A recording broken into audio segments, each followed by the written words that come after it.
তো লাগেজও নেয়নি, কিচ্ছু নেয়নি। আমার মাথায় কিছু ঢুকছে না, কি হবে? দই এলো কি রাস্তায় ঘুরবে?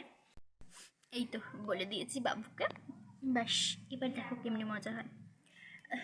আর যেটা বলছিলাম, এইখানে যে এত কিছু হলো, এইসব বিষয়ে বাবুটা যেন কেউ না জানতে পারে। দিদি গো, তুমি না অনেক দেরি করে ফেললে। কি দেরি করে ফেললাম? হ্যাঁ, আমি না আকাশকে সব জানিয়ে দিয়েছি। কি? তুই কেন করলি?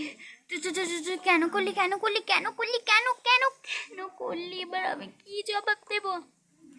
যেমন কর্ম তেমন ফল, বোঝনি দিদি? আগে খাবে জল না ফল? Oh my god, এত গয়না! ও মম! ইয়েস বেবি, তুমি হলে আমার একমাত্র যোগ্য সন্তান।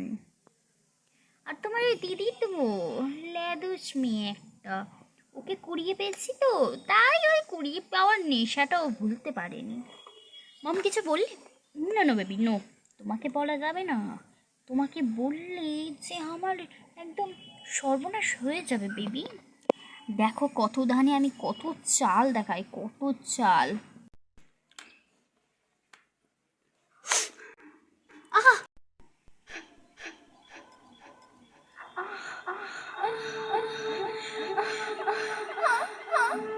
এই মা, মেয়েটা পড়ে রয়েছে। এ বাবা, উড়ে গেছে, মাটিতে পড়ে গেছে। মাছ, মেয়েটা একদম মারা যাচ্ছে। ছি ছি ছি ছি ছি।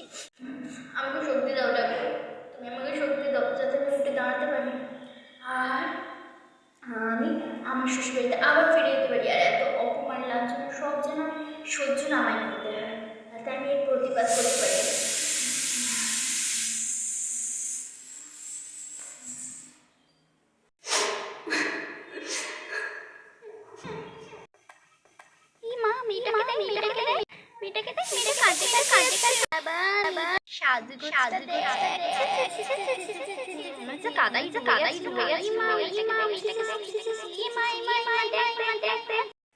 এই যে আপনারা যে হাসছেন, আপনাদেরও বাড়িতে মেয়ে আছে, ঠিক আছে তো?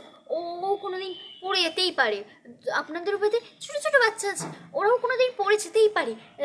আপনারা তাহলে হাসবেন? এই মা